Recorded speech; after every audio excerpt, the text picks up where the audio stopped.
Welcome to the 7th and 8th grade science room. The first enclosure is birds. Bird was given to me by a student approximately about a year and a half ago.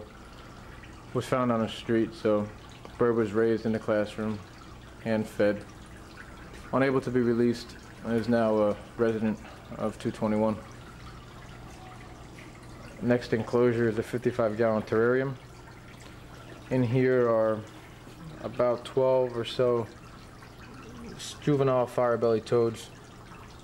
They usually eat later in the week, so they're probably hiding.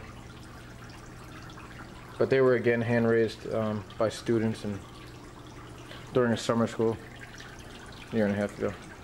This is a 150-gallon terrestrial tank, and this is Gabby, also given by a student who found it apparently hopping around the park. And Gabby's been with us for a few years now. This here is our aquatic turtle enclosure.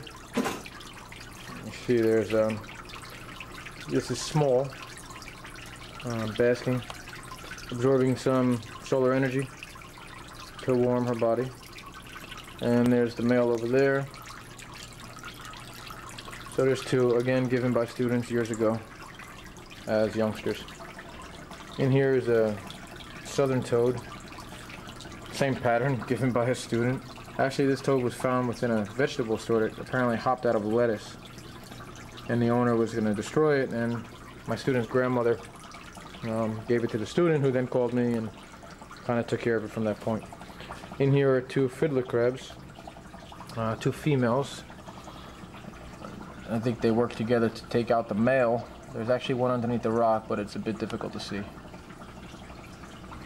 That's a 20-gallon. In here is one of my students, Eduardo's, 2 years ago. It's his fighting fish who just scurried away behind the little panel there. That was a terrarium I used for poison dart frogs in the past that I just converted into this for the fish. And that's a male. Here's a 90-gallon terrarium. Jose and I built this a few years ago. This houses the adult fire-bellied toads that were responsible for those juveniles.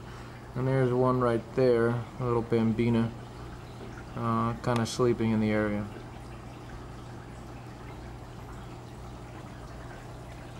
These tanks were significantly cut back in the beginning of the school year just so the kids would be able to see the animals. There's a waterfall there with a pump underneath. The next tank is a 30-gallon kind of a flooded forest exhibit. Again, this was cut back as well. There's some umbrella plants there, the palms. It's just basically a tropical freshwater tank. Some platies and some other fish, some neons, pleco, things like that. This here is this is about a 5-6-year-old tank here. It's a small coral reef, basic coral reef tank with some colonial anemones. You get some damsels in there. There's actually a brittle starfish and some snails. You may actually see some of the tentacles of the starfish there. And that starfish is again about 5 years old. Next exhibit house is another bird. This is actually my personal bird. This is a diamond dove, also named Bird, in a Tudor home. Next is Snowball. There he is, always willing to, an attempt is made to escape. Excellent. Always trying to get out at any opportunity he can, but to date hasn't outsmarted me yet. A couple close calls, but you're staying in there. That's basically it for our animals, other than one tank that I always forget. This here is our greenhouse. A lot of these plants, especially the spider plants, are raised by our students throughout the year and used in fundraising events to generate money for the graduating class. Various tropical plants, some lilacs, some butterfly bushes, some bromeliads there, some vines, clematises, Swiss cheese plants, some aloes, some more epiphytes. These guys would love to grow up some nice trees in the rainforest. And this is pretty much our very own greenhouse. And we could take you back here. There's a door with various students over the years, their pictures, some of the things that I've had experience with over the years.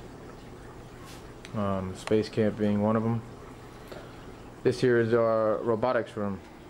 This is robotics only, robots only. And this is our 4x8 foot robotics table. We didn't start the season yet, so you can see the vehicles are idling there from last year in various pieces. But that'll start up later this week.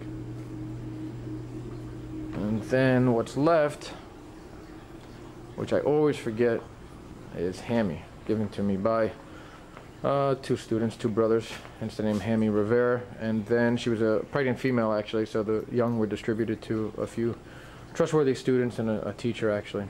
So Hammy has the vertical tubing to go through, and they can come down into this exercise area there. And that pretty much accounts for the 7th and 8th grade science room and the Krista McAuliffe School. Hope you've enjoyed this brief tour. Have a good day. Be safe.